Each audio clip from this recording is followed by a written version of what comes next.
ప్రియమైన దేవుని వారలారా, Bible open city India international సిలబస్ను అనుసరించి క్రైస్తవ్యం మతమా మార్గమా?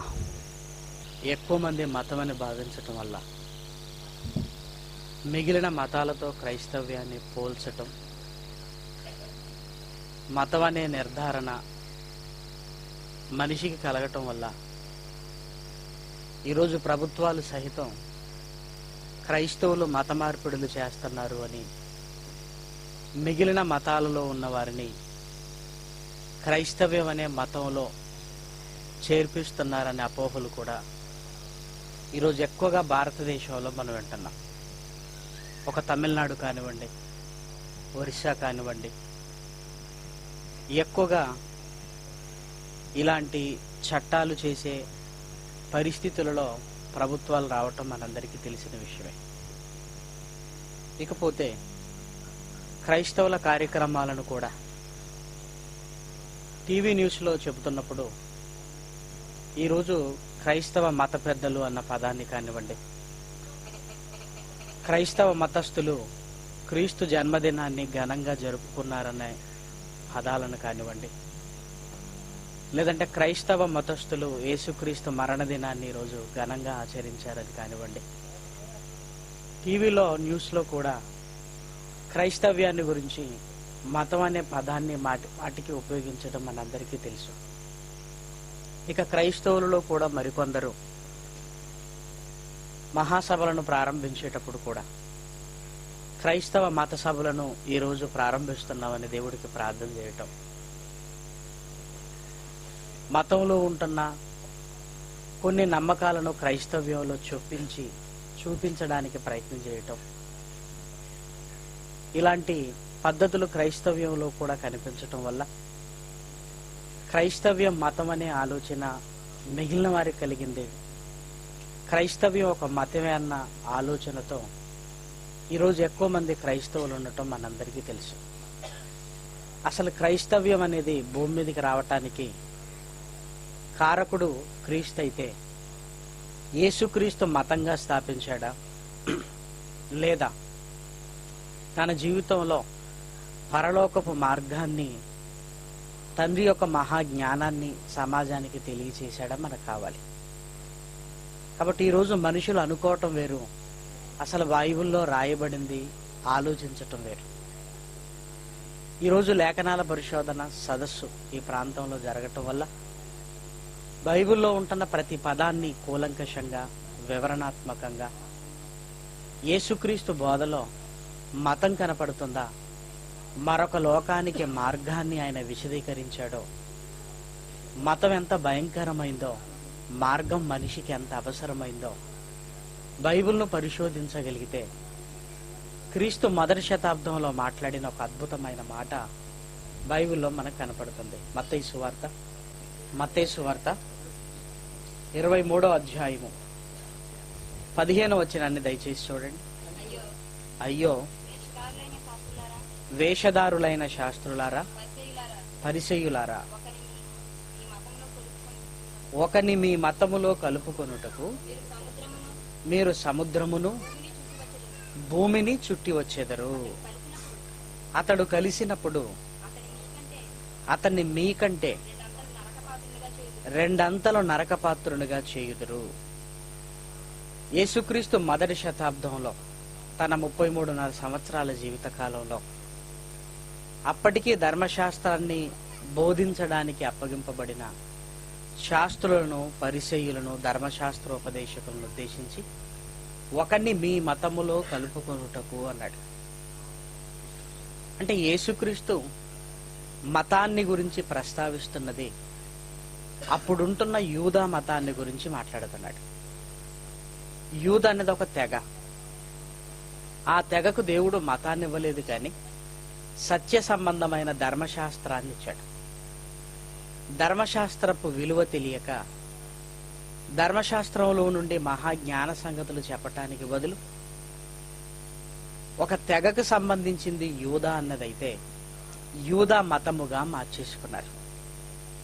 దేవుడిచ్చింది వేరు, మనిషి మార్చుకున్నది వేరు.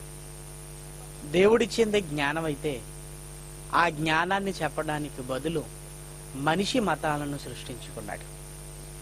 అందుకే యేసుక్రీస్తు వారిని ఉద్దేశించి మాట్లాడుతూ ఒకరిని మీ మతములో కలుపుకొనుటకు అన్నాడు. అలాంటప్పుడు యేసుక్రీస్తు బోధిస్తున్నది మతం కాదన్నమాట. ఒకరిని మీ మతములో కలుపుకొనుటకు అని మతాన్ని గురించి విమర్శిస్తూ కలిసిన వాణ్ణి మీకంటే రెండంతలు చెడ్డవాణ్ణిగా చేస్తారని మతంపై యేసుక్రీస్తు విరుచుకపడుతున్నాడే తప్ప తనేదో ఒక మతాన్ని ప్రారంభిస్తున్నట్టుగా యేసుక్రీస్తు మాటల్లో మనకు కనపడటం లేదు. మరి ఈ మతాలు పుట్టడానికి మనిషి కారకుడు. దేవుడు మహాలోకానికి రావడానికి మనిషి ముందు మార్గాన్ని పరిస్తే మార్గాన్ని మూసివేసిన మనుషుల ఆలోచనల వల్ల మతాలు తెరుచుకున్నాయి. అందుకే 14వ వచనంలో కూడా మీరు చూడగలిగితే దేవుడిచ్చిన మార్గాన్ని గురించి ముందు ప్రస్తావిస్తున్నాడు. చూడండి, అయ్యో వేషధారులైన శాస్త్రులారా, పరిసయ్యులారా, మీరు మనుషుల ఎదుట పరలోక రాజ్యమును మూయుదురు, మీరందులో ప్రవేశింపరు, చూసువారిని ప్రవేశింపనివ్వరు అన్నాడు. అంటే దేవుడు మనిషికి మార్గాన్ని పరిస్తే మార్గాన్ని మూసివేశారు, మతాన్ని తెరిచారు. దేవుడు మనిషి చేతికి ధర్మశాస్త్రాన్ని ప్రారంభంలో ఇచ్చాడు. ధర్మశాస్త్రాన్ని ఇచ్చింది పరలోకానికి మనిషి రావటానికి మాత్రమే. కాబట్టి దేవుడిచ్చిన పరలోక సంబంధమైన ధర్మశాస్త్ర గ్రంథాన్ని, పరలోకపు మార్గాన్ని మూసివేశారు. 15వ వచనంలో మీరు చూడగానే మతాన్ని తెరుచుకున్నారు. అంటే దేవుడు చెబుతున్నది వేరు, మనిషి చేస్తున్నది వేరు అని మనకు స్పష్టంగా అర్థమవుతుంది. అందుకే ఈరోజు ఏ మతాలను గురించి మనం ఆలోచించినా ఆ మతాలకు మూల పురుషుడు ఎవరో మనిషి కనపడుతుంటాడు. మనుషుల ఆలోచన వల్లనే ఈరోజు పుట్టగొడుగుల్లా మతాలు పుట్టుకొచ్చాయి. కానీ మనిషికి కావలసింది భూమి మీద బ్రతికినన్నాళ్ళు మతం కోసం ప్రాకులాడటం ముఖ్యం కాదు. మనిషికి మరణం తర్వాత మరో లోకానికి వెళ్ళవలసిన మార్గం కావాలి. అందుకే పరలోక రాజ్యాన్ని మూసివేశారు. పరలోక రాజ్యాన్ని మూసివేయటం కాకుండా మనుషుల ఆలోచనలో పుట్టిన మతాలను తెరిచి ఆ మతంలో అందరినీ కలుపుకొనటానికి సముద్రమును భూమిని చుట్టి వచ్చేదరు అన్నాడు. అంటే వాళ్ళ మతంలో ఒక వ్యక్తిని కలుపుకోవటానికి ఎంత కష్టపడతారనటానికి యేసుక్రీస్తు చెబుతూ, మీరు సముద్రమును భూమిని చుట్టి వచ్చేదరంటే మనిషిని మతంలోనికి కలుపుకోవటానికి మనిషి మామూలుగా కష్టపడడు అనమాట. అందుకే ఈరోజు భారతదేశంలో మీరు చూడండి, మతాల మధ్య పోటీ పెరిగి ఒకరి మీద ఒకరు దుమ్మెత్తి పోసుకుంటూ మాది గొప్ప అని మనుషుల మధ్య కల్లోలాలు సృష్టిస్తున్నారంటే మతం అనేది మనిషిని తమలో కలుపుకోవడానికే ప్రయత్నం చేస్తారన్నమాట. కాబట్టి యేసుక్రీస్తు బోధనలో మనం ఆలోచిస్తుంటే అప్పటి వరకున్న యూద మతాన్ని వ్యతిరేకిస్తున్నాడు. పరలోక రాజ్యపు మార్గాన్ని, ఏ మార్గం అయితే శాస్త్రులు పరిసయ్యులు మూసివేశారో ఆ మార్గాన్ని తెరవడానికి ప్రయత్నం చేస్తున్నాడు ఆయన. ఏ మతం అయితే మనిషిని పరలోకపు మార్గం నుంచి దూరం చేసిందో, యేసుక్రీస్తు భూమి మీదకి వచ్చిన తర్వాత మూసుకొని వెళ్ళిపోయిన పరలోకపు మార్గాన్ని మహాజ్ఞానం చేత మళ్ళీ మనిషికి దగ్గర చేయడానికే ప్రయత్నం చేస్తున్నాడు. కాబట్టి యేసుక్రీస్తు బోధనలో తన ఒక మతాన్ని స్థాపించినట్టుగా కానీ, క్రైస్తవ్యాన్ని ఒక మతంగా సూచించినట్టుగా కానీ, లేదా క్రైస్తవ్యాన్ని ఈ లోక మతాలతో కలిపినట్టుగా కానీ ఎక్కడా ప్రస్తావన మనకు కనపడదు బైబిల్లో. మరి మతం అనేది ఎందుకు చెడ్డదని ఒకవేళ మీరు ఆలోచించగలిగితే, యేసుక్రీస్తు చెప్పిన ఈ మాటలో ఒకని మీ మతలములో కలుపుకొనుటకు సముద్రమును భూమిని చుట్టి వచ్చేదరు, అతడు కలిసిన ఎడల మీకంటే రెండంతలు నరకపాత్రునిగా చేయుదురు అన్నాడు. అంటే కలిసినవాడు వారి కంటే చెడ్డవాడైపోతాడనమాట.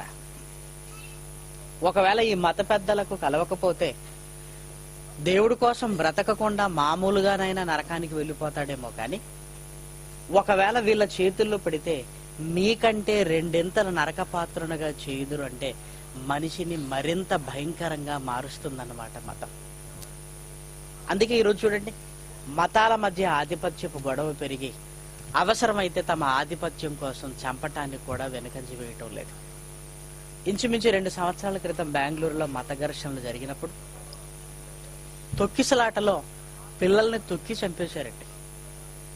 కేవలం ఇరు వర్గాల మధ్య పోరులో మాది గొప్ప అని తెలియజేసుకోవడానికి జరిగిన సంఘర్షణలో తొక్కిసలాటలో పిల్లలు చనిపోయారు. ఇక భారతదేశంలో మత ఘర్షణలు జరుగుతుండటం నేటికి కొత్తేమీ కాదు. కానీ ఇందులో ఒక క్రైస్తవ్యాన్ని కూడా లాగి క్రైస్తవ్యంపై కూడా మత బురద జల్లడానికి ఈరోజు ప్రయత్నం చేస్తున్నారు. గనుకనే ఇలాంటి చక్కటి పాఠాలు బైబిల్లో నుంచి ఆలోచించటం అనేది చాలా అవసరం. కాబట్టి మతంలోనికి వెళ్ళిన వాడు రెండింతలు నరకపాత్రునిగా చేయుదురు అన్న యేసుక్రీస్తు మాటనే జాగ్రత్తగా మనం ఆలోచించగలిగితే, మరి వాళ్ళ చేతుల్లో పడిన వారెవరు, రెండింతల నరకపాత్రునిగా ఎవరిని చేశారో ఒక లైఫ్ హిస్టరీని, ఒక జీవిత యథార్థ గాథను మనం చూడగలిగితే అపోస్తలుడైన పౌలు గారి జీవితమే మనకు కనపడుతుంది.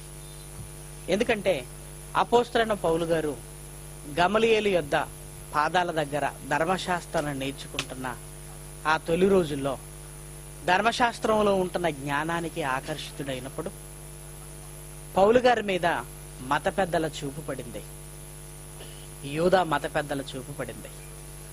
చిన్నగా ఉన్న అతనిని నెమ్మదిగా ధర్మశాస్త్రంలో ఉంటున్న జ్ఞానం వైపు వెళ్ళనివ్వకుండా వారు స్థాపించిన మతంలోనికి లాక్కొని పౌలు గారి జీవితాన్ని ఎంత భయంకరంగా మార్చాడో మనం చూడగలిగితే, పౌలు గారు తన మాటల్లోనే చెబుతున్న మాటలు చూడండి. గలతీలకు రాసిన పత్రిక పౌలు గారు తన పూర్వపు అనుభవాన్ని గురించి మాట్లాడుతున్న మాటలు మనకు కనపడతాయి. 1వ అధ్యాయం 13వ వచనం నుంచి దయచేసి చూడండి.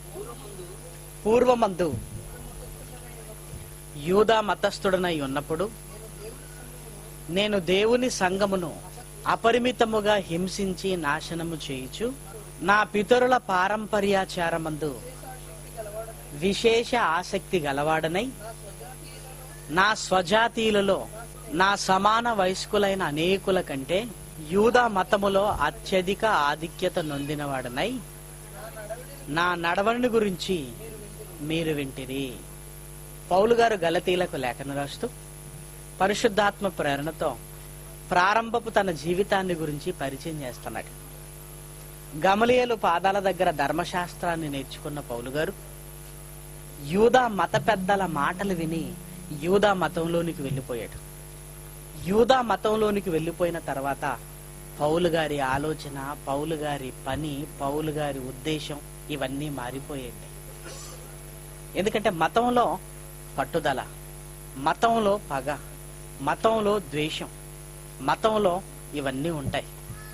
ఎప్పుడైతే పౌలు గారు మత పెద్దల జోలికి వెళ్ళాడో అక్కడి నుంచి వాళ్ళు నేర్పించింది నా పితరుల పారంపర్యాచారమందు విశేష ఆసక్తి గలవాడనై అన్నాడు. అంటే జ్ఞానాన్ని పక్కన పెట్టాడు, పద్ధతుల వైపు పౌలు గారి ఆలోచన మళ్లించేశారు.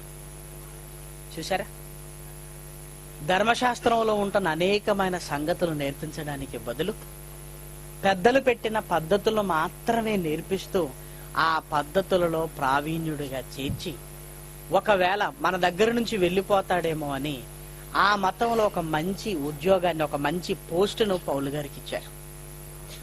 ఇక పౌలు గారికి ఆసక్తి కూడా ఎలా మారిపోయిందంటే ఈ పద్ధతుల పట్లనే పౌలు గారు ఆకర్షితుడైపోయాడు.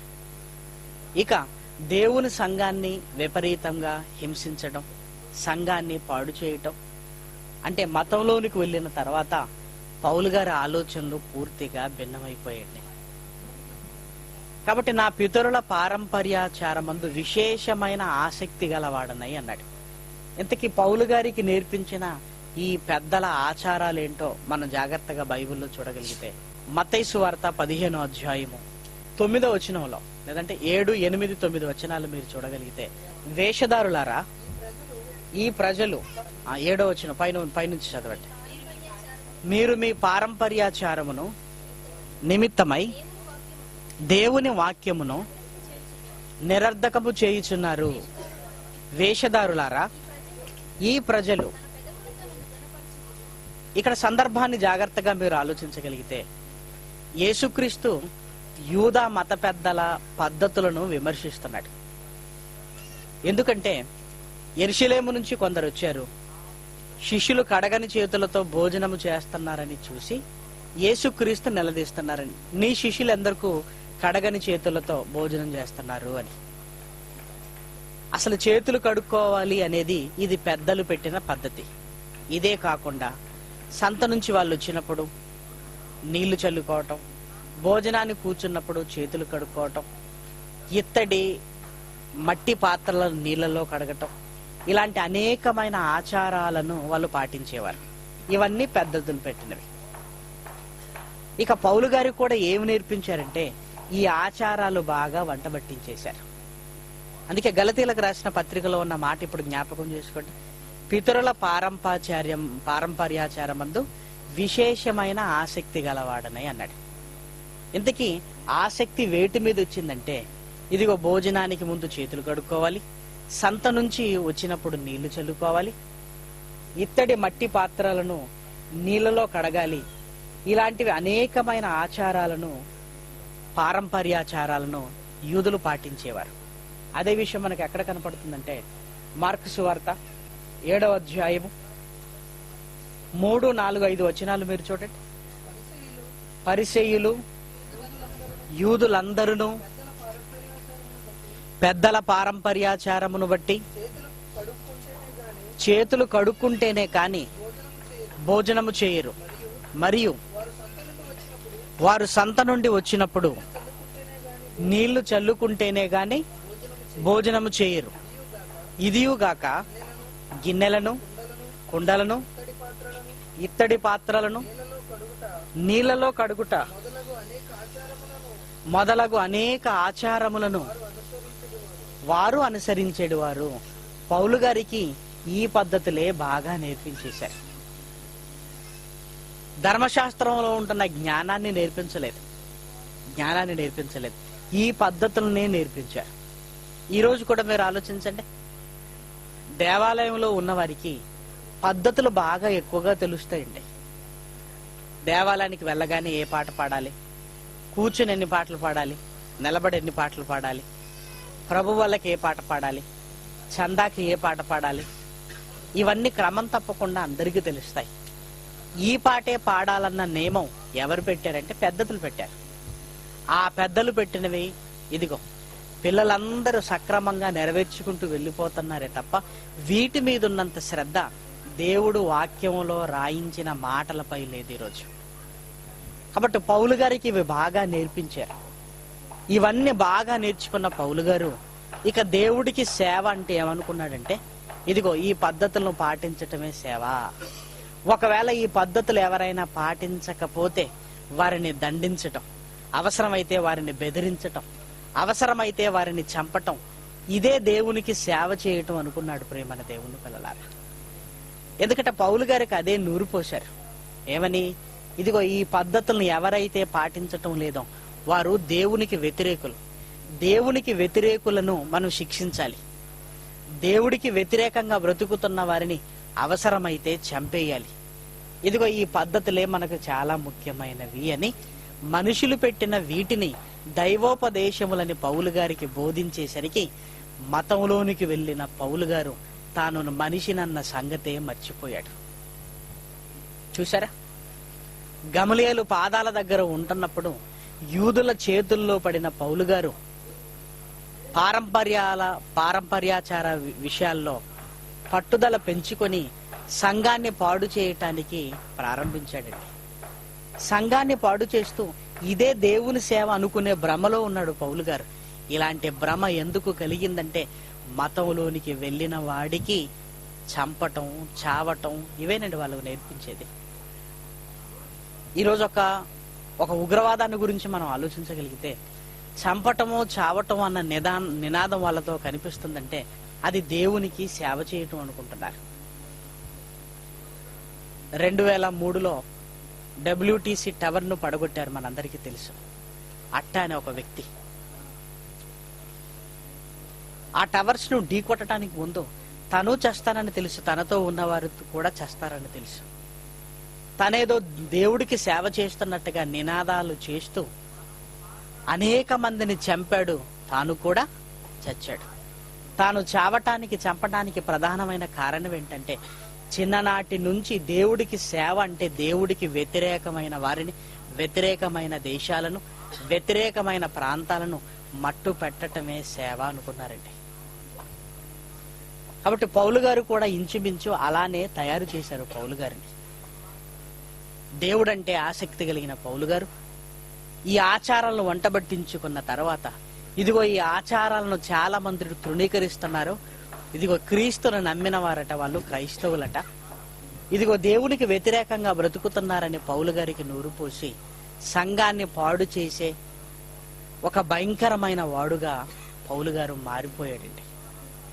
అంటే మతానికి వెళ్ళగానే మనుషులు ఎలా మారిపోతారో ఒక పౌలు గారి జీవితమే మనకు ఎగ్జాంపుల్. అందుకే ఎప్పుడైతే ఈ ఆచారాలు నేర్చుకున్నాడో ఇక పౌలు గారు పనేంటో కూడా మీరు చూడగలిగితే అపోస్తుల కార్యములు 8వ అధ్యాయము 1వ వచనంలో ఈ ఆచారాలను వంటబట్టించుకున్న పౌలు గారు ఏ పనిలో ఉన్నాడో చూడండి. ఆ కాలమందు యెరూషలేములోని సంఘమునకు గొప్ప హింస కలిగినందున అపోస్తలులు తప్ప అందరూ యూదయ సమరయ దేశముల యందు చెదిరిపోయిరి. భక్తిగల మనుషులు స్టెఫనును సమాధి చేసి అతని గురించి బహుగా ప్రలాపించిరి. సౌలైతే ఇంటింటా జొచ్చి పురుషులను స్త్రీలను ఈడ్చుకొని పోయి చెరసాలలో వేయించి సంఘమును పాడు చేయుచుండెను. మతంలోనికి వెళ్ళిన తర్వాత పౌలు గారు దేవునికి వ్యతిరేకమైపోయాడు. దేవుని పిల్లల్ని చెరసాలలో వేయించి సంఘాన్నంతా పాడు చేశాడు. అప్పటికే స్టెఫెను చావుకు కూడా కారకుడయ్యాడు. మనకి 7వ అధ్యాయం చివరి మాటలో కనపడుతుంటదండి. స్టెఫెన్ గారు చావుకు కూడా సమ్మతించినట్టుగా మనకు కనపడుతుంది. అంటే సంఘాన్ని పాడు చేసే దేవునికి వ్యతిరేకగా మారాడు. ఇలా వ్యతిరేకగా మారటానికి ప్రధానమైన కారణం మతంలోనికి వెళ్ళటమే. ఇకపోతే సంఘాన్ని పాడు చేసిందే చాలదనుకోకుండా తన జీవిత లక్ష్యాన్ని చెబుతున్నాడు చూడండి. అపోస్తుల కార్యములు 9వ అధ్యాయము 1వ వచనం. సౌలు ఇంకను ప్రభు యొక్క శిష్యులను బెదిరించుటయు హత్య చేయుటయును తనకు ప్రాణాధారమైనట్టు. ఈ బెదిరించడాన్ని, చంపడాన్ని దేనిగా స్వీకరిస్తున్నాడంటే అసలు నేను భూమి మీద బ్రతుకున్నదే చంపడానికి, బెదిరించడానికి. ఎవరిని? క్రీస్తులో ఉన్న వారిని, క్రీస్తు శిష్యులని.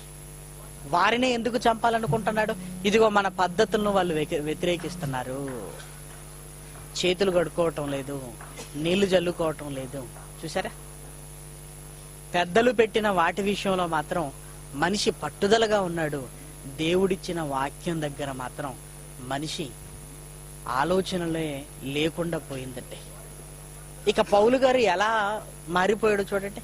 ప్రాణాధారం అంటే అసలు నేను బ్రతుకున్నడానికి కారణం ఇదిగో చంపటమే, బెదిరించటమే.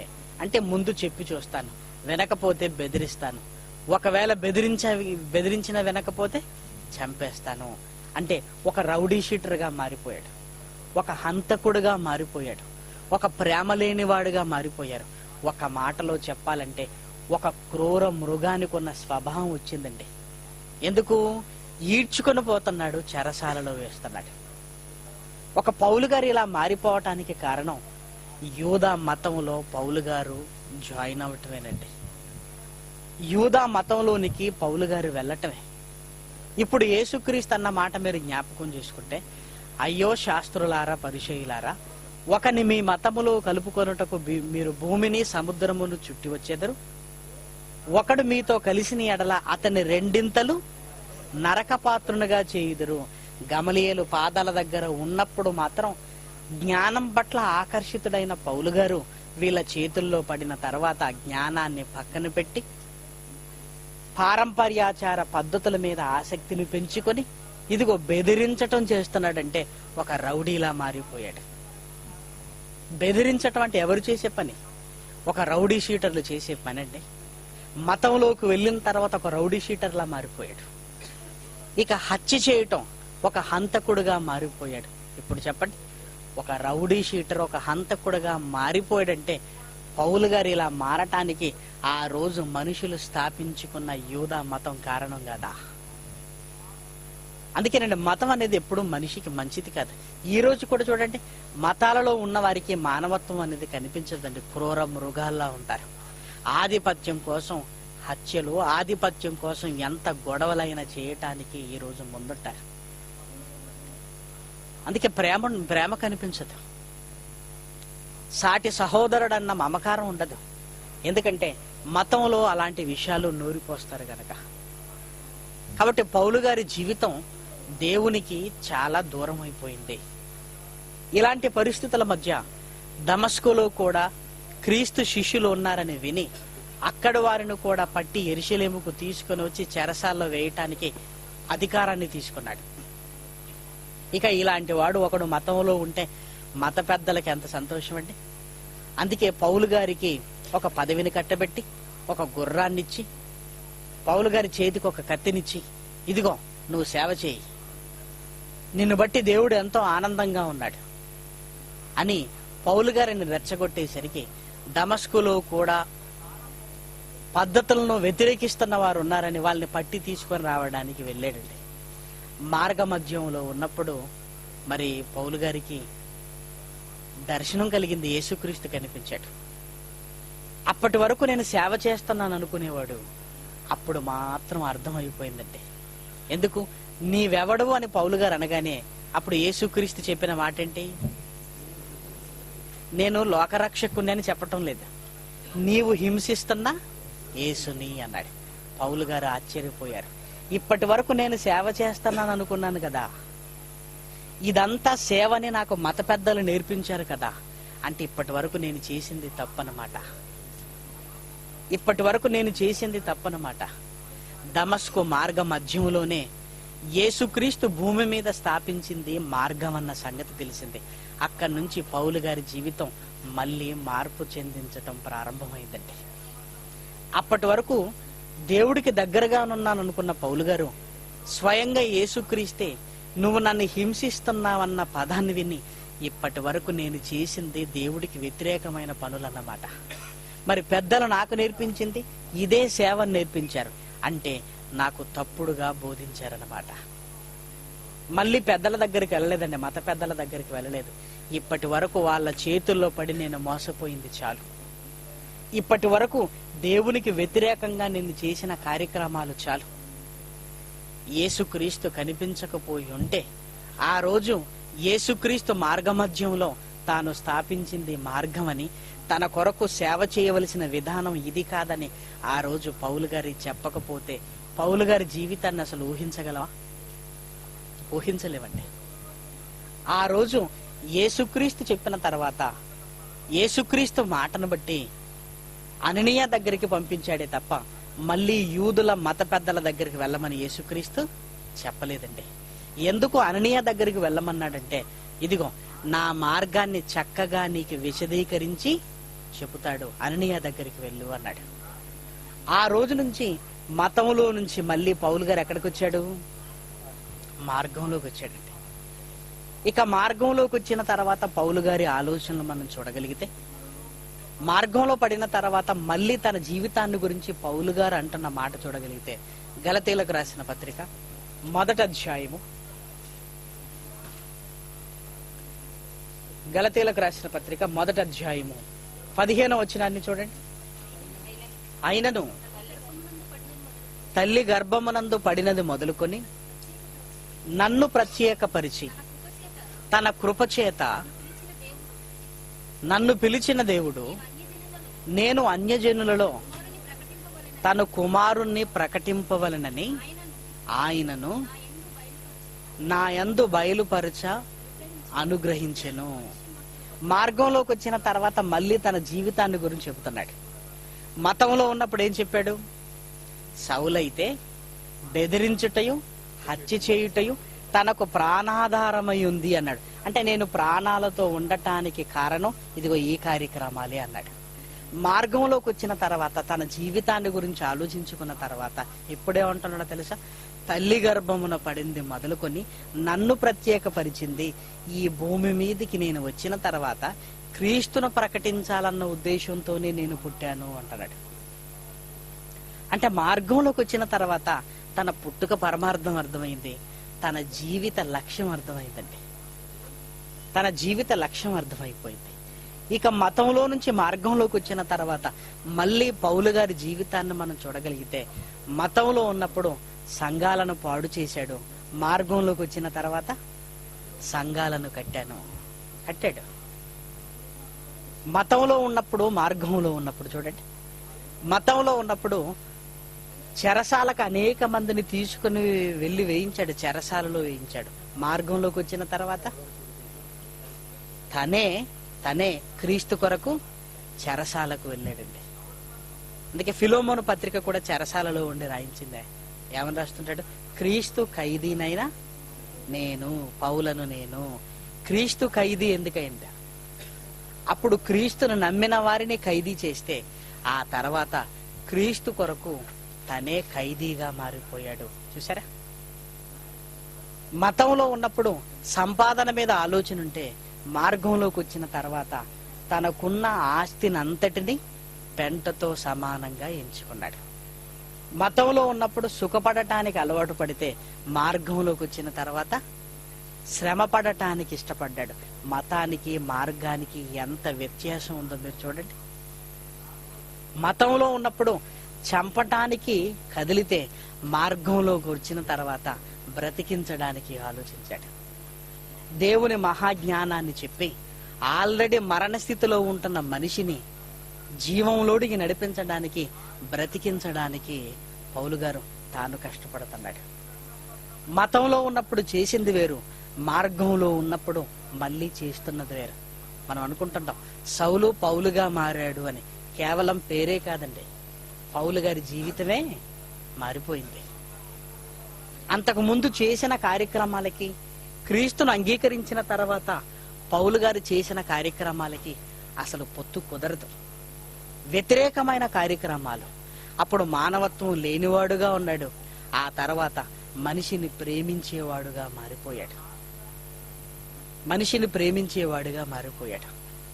ఇప్పుడు ఆలోచించండి, మతం అనేది మనిషికి అవసరమా? ఒకవేళ మతం అనేది మనిషికి అవసరమైతే మతంలోనికి వెళ్ళిన ప్రతి వాడు ఇదిగో పౌలు గారు లాగే మారిపోతాడు. ఎలా? ఒకప్పుడు సౌలుగా ఉన్నప్పుడు ఎలా ఉన్నాడో అలాగే ప్రతి మనిషి మారిపోతాడండి. ఈరోజు మాది మతం అని చెప్పుకుంటున్న ప్రతి ఒక్కరూ తమ కోసం ప్రాకులాడటంలో ఇలాంటి లక్షణాలే కలిగి ఉంటారు. కానీ మార్గంలోకి వస్తే సమాజానికి అవసరమైన వాడుగా మారుతాడు. ఎందుకు? మార్గంలో ఉన్నవాడు ప్రేమిస్తాడే తప్ప ద్వేషించడు. మార్గంలో ఉన్నవాడు అవసరమైతే ప్రాణం పెడతానే తప్ప ప్రాణాన్ని తీయడు. మార్గంలో ఉన్నవాడు అవసరమైతే తన సంపాదన ఇస్తాడే తప్ప సంపాదించుకోవాలన్న ఆలోచన ఉండదండి. చూసారా? ఆ తర్వాత పౌలు గారి జీవితాన్ని చూస్తుంటేనండి, ఇక సమయం అనక అసమయం అనక సువార్తను ప్రకటించాలి అని పౌలు గారి తాపత్రయం అనేది మనకు కనపడుతుంది. చూసారా? మతంలో ఉన్నప్పుడు నరకానికి దగ్గరయ్యాడు, మార్గంలో పడిన తర్వాత పౌలు గారు ఏమంటున్నాడో తెలుసా?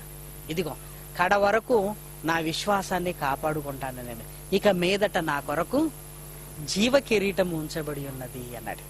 మతంలో ఉన్నవాడు నరకానికి వెళితే మార్గంలో ఉన్నవాడు మహాలోకానికి, పరలోకానికి వెళ్తాడు. ఎంత స్పష్టంగా మతాన్ని గురించి, మార్గాన్ని గురించి బైబిల్లో రాయబడి ఉంటే క్రైస్తవ్యాన్ని కూడా మతంలో కలిపి చూడటం అనేది ఎంతవరకు అవసరం? అసలు ఆ మాట బైబిల్లో లేనప్పుడు, అలాంటి ప్రకటనలు బైబిల్లో రాయబడినప్పుడు, అసలు క్రైస్తవ్యాన్ని చూపిస్తున్నప్పుడు, మనిషికి అవసరమైన ఒక మంచి మార్గాన్ని నిర్దేశిస్తున్నప్పుడు ఈరోజు క్రైస్తవ్యాన్ని మతంతో కలిపి చూడటం అనేది చాలా విచారకరమైంది. ఇక క్రీస్తుతో ఉన్న పేతురు గారు కూడా క్రైస్తవ్యాన్ని గురించి పరిచయం చేస్తూ ఒక మంచి మాట రాశాడు చూడండి. పేతురు గారు రాసిన మొదటి పత్రిక 4వ అధ్యాయం 16వ వచనాన్ని దయచేసి చూడండి. ఎవడైనను క్రైస్తవుడైనందుకు బాధ అనుభవించిన ఎడల అతడు సిగ్గుపడక ఆ పేరును బట్టియే అన్నాడు. క్రైస్తవుడు అనేది పేరు అన్నాడు. క్రైస్తవ్యాన్ని గురించి మాట్లాడుతూ అతడు ఆ పేరును బట్టియే, ఇది నేమ్ అన్నాడు, పేరు అన్నాడు. పేరు ఎలా మతం అవుద్ది చెప్పండి? నా పేరు సునీల్, ఇది పేరు. ఇది ఏ మతం అంటే నేనేం చెప్పగలను? అలాగే మీకు పేర్లు ఉన్నాయి. అవి మిమ్మల్ని గుర్తించడానికి పెట్టుకున్న పేర్లే తప్ప మీ పేరుకు మతాలకు సంబంధం లేదండి. ఫర్ ఎగ్జాంపుల్గా గాంధీ ఉన్నాడు. తన అహింసా మార్గాన్ని భారతదేశానికి చాటిన తర్వాత గాంధీ మార్గాన్ని అనుసరించేవారు ఇప్పటికీ ఉన్నారు. వారిని గాంధేయవాదులు అన్నారు, గాంధేయవాదులు అన్నారు, గాంధీగిరి అన్నారు. ఇప్పుడు గాంధీని అనుసరించే వారిని గాంధేయవాదులు అన్నారు. ఇప్పుడు గాంధేయవాదులు అనగానే గాంధీ ఫాలోవర్స్ గా మనకు అర్థమవుతుంది. అదేవిధంగా అంబేద్కర్ ఉన్నాడు. అంబేద్కర్ మార్గదర్శక సూత్రాలను పాటిస్తూ అంబేద్కర్ ఫాలోవర్స్ కూడా ఉన్నారు, అనుచరులు కూడా ఉన్నారు. వాళ్ళని అంబేద్కరిస్టులు అన్నారు. అదేవిధంగా మార్కిస్టులు అన్నారు, లెనినిస్టులు అన్నారు. ఈ మార్క్ అనేది పేరు, గాంధీ అనేది పేరు. వారిని అనుసరిస్తున్నారు గనక మార్కిస్టులు అన్నారు, గాంధేయవాదులు అన్నారు. ఏమంటే వీళ్ళకి మతాలకి ఏమైనా సంబంధం ఉందా? మతాలకి సంబంధం ఏమీ లేదు. గాంధీ ఏ మతం అంటే ఏం చెప్పగలం చెప్పండి? గాంధీ అనేది ఒక పేరు. అలాగే క్రీస్తు అనేది కూడా ఒక పేరు. ఒకవేళ క్రీస్తు అనేది పేరు కాకుండా ఈరోజు మతం అయిందంటే మరి గాంధీది ఎందుకు మతం కాలేదు? ఒక అంబేద్కర్ది ఎందుకు మతం కాలేదు? ఆలోచించండి ఒక్కసారి. వారిని అనుసరించే వారిని మతంతో నిమిత్తం లేకుండా అనుచరులు అని పిలుస్తున్నారు, అనుచరులు అని పిలుస్తున్నారు. ఇంకా కాస్త ఆలోచించగలిగితే ఈరోజు అభిమాన సంఘాలు కూడా ఉన్నాయండి హీరోలకి. వారిని అభిమానించే వారు ఉన్నారు. ఈ అభిమానించే వారిని మీది పలాని మతం అన్నారు అనుకోండి, మతం వేరు, అభిమానం వేరు. ఇక క్రైస్తవులని మనకు ఎందుకు నామకరణం జరిగిందంటే యేసుక్రీస్తు జీవితానికి మనం ఆకర్షితులయ్యాం. ఆయన చెప్పిన మాటల ప్రకారంగా నడుచుకోవాలనుకుంటున్నాం. కాబట్టి ఆయనను బట్టి క్రైస్తవులుగా మనల్ని పిలుస్తున్నారే తప్ప క్రీస్తు అనేది పేరైతే అది మతం ఎలా అయింది? మరి క్రీస్తును అనుసరించే వారిని క్రైస్తవులు అన్నారు. మరి క్రీస్తు చెప్పిన మార్గం క్రైస్తవ్యం. అసలు ఇది మతానికి సంబంధించింది కానే కాదు. ఒకవేళ క్రీస్తుది మతమే అయితే అంబేద్కర్ది కూడా మతం అయిపోవాలి, గాంధీది కూడా మతం అయిపోవాలి. వాళ్ళవి మతాలు కాకుండా మార్గాలుగా కనపడుతున్నప్పుడు యేసుక్రీస్తు స్థాపించినది ఎందుకు మతమైపోయిందంటే మిగిలిన మతాల వల్లే క్రీస్తును కూడా మతపు రుచిలోకి లాగారని మనకు అర్థమైపోతూనే ఉంది. అయినా ఒక దగ్గర నుంచి ఇంకొక దగ్గరికి ప్రయాణం చేసే వ్యక్తికి మతం అవసరం లేదండి. ఏమంటే విశాఖపట్నం నుంచి మోదవలసకి రావాలి, రైల్వే స్టేషన్ లో ఉండి నేను ఏ మతం పట్టుకుంటే వెళతాను అని అడిగామనుకోండి, మతం పట్టుకుంటే అక్కడే ఉంటాం, బస్సు పట్టుకుంటే ఇక్కడికి వస్తాం. లేదంటే నేను మోదవలసకి వెళ్ళాలి, ఏ మతంలో జాయిన్ అవ్వమంటారంటే మతంలో జాయిన్ అయితే వెళ్ళవు, మార్గం తెలుసుకుంటే నువ్వు వెళ్ళగలవు. మరి యేసుక్రీస్తు భూమి మీదకి వచ్చి పరలోకానికి వెళ్ళే మార్గాన్ని మనకు చూపించాడు. అలాంటప్పుడు ఇది మతం ఎలా అవుతుంది చెప్పండి? ప్రయాణించే వాడికి మార్గం కావాలి, ప్రయాణించే వాడికి గమ్యస్థానం తెలియాలి. ఆ గమ్యస్థానాన్నే చూపించలేని మతాలు ఈరోజు మనిషికి అవసరమా? గమ్యస్థానాన్ని చూపించిన యేసుక్రీస్తు మాటలు ఎలా మతపు మాటలుగా అవుతాయి చెప్పండి? కాబట్టి ఆ పేరును బట్టి ఏ అన్నాడు, ఆ పేరును బట్టి ఏ అన్నాడు. కాబట్టి క్రైస్తవ్యం అనేది పేరును బట్టి వచ్చిందే తప్ప మతానికి దీనికి సంబంధం లేదు. కొన్ని యేసుక్రీస్తు జీవితాన్ని అయినా మీరు ఆలోచించండి. యేసుక్రీస్తు జీవితంలో మతపు ఛాయలు కనిపించవండి. నిన్ను వలె నీ పొరుగు వారిని ప్రేమించండి అన్నాడు. పొరుగు వారిని చంపమన్నది మతం, ప్రేమించమన్నది యేసుక్రీస్తు. కాబట్టి ఆయన మాటలకు, ఆయన జీవితానికి, మతంలో ఉంటున్న వారి మాటలకి, వాళ్ళ పట్టుదలకు చూడగలిగితే నరకానికి పంపించడానికి మతాలుంటే పరలోకానికి పంపించడానికి క్రీస్తు మాటలు ఉపయోగపడుతున్నాయి. కాబట్టి ప్రియమైన దేవుని పిల్లలారా, భూమి మీద నుంచి పరలోకానికి వెళ్ళాలనుకుంటున్న మనకి క్రీస్తు చూపిన మాటలు కావాలి. ఆ మాటలే మహాజ్ఞానంగా బైబిల్లో రాయబడింది. ఆ మాటలను మనం అనుసరిస్తున్నాం గనక క్రైస్తవులు అని పిలువబడ్డామే తప్ప అసలు క్రైస్తవ్యం అనేది మతమే కాదు. ఆ రోజు ధర్మశాస్త్రాన్ని మతముగా ఇవ్వలేదు దేవుడు. ఆ తర్వాత క్రీస్తు భూమి మీదకి వచ్చిన తర్వాత మతం అనే ప్రస్తావన కనబడలేదు. మరి మతాలుగా మారిపోయంటే మనుషుల ఆలోచనల వల్ల ఆ రోజు యూదా మతం ప్రారంభింపబడింది. అదే క్రీస్తు కాలం వరకు కొనసాగింపబడింది. కాబట్టి యేసుక్రీస్తే యూదా మతాన్ని వ్యతిరేకించినప్పుడు ఈ భూమి మీద ఉంటున్న ఏ మతాన్నైనా ఆయన సమర్థించగలడా? ఏ మతాన్ని సమర్థించలేడండి. కాబట్టి మరొక మాట చూడండి, అపోస్తల కార్యములు ఆ కాలంలో జరిగిన ఒక డిస్కషన్లో క్రైస్తవ్యాన్ని గురించి జరిగిన ఒక డిస్కషన్ అండి. 24వ అధ్యాయము 13-14. మరియు మరియు వారు నా మీద ఇప్పుడు నా మీద మోపు నేరములను తమకు రుజువుపరచలేరు. ధర్మశాస్త్రమందును ప్రవక్తల గ్రంథములందును వ్రాయబడి ఉన్నవన్నీ నమ్మి నీతిమంతులకును అనీతిమంతులకును పునరుత్థానము కలగబోచున్నదని వీరు నిరీక్షించుచున్నట్టు నేను కూడా దేవుని యందు నిరీక్షించి వారు మతభేదమని పేరు పెట్టు అన్నాడు. వారు మతభేదమని పేరు పెట్టు. వారు, నేను ప్రకటించేది మార్గం, ఈ మార్గాన్ని వారు మతము అనుకుంటున్నారు అన్నాడు. కాబట్టి ఇలా బైబిల్లో అనేకమైన సందర్భాలు బైబిల్లో మనం చూడగలిగితే క్రైస్తవ్యాన్ని గురించి రాయబడిన ప్రతి మాట మార్గాన్ని గురించిన మాటలే మనకు కనపడతాయి. చూడండి, అపోస్తల కార్యములు 19వ అధ్యాయము 23వ వచనం. 19వ అధ్యాయం 23వ వచనం. ఆ కాలమందు క్రీస్తు మార్గమును గురించి చాలా అల్లరి కలిగెను అన్నాడు. చాలా అల్లరి కలిగెను. క్రీస్తు మార్గమును గురించి అంటే మార్గమనే ప్రకటించాడు అన్నమాట యేసుక్రీస్తు.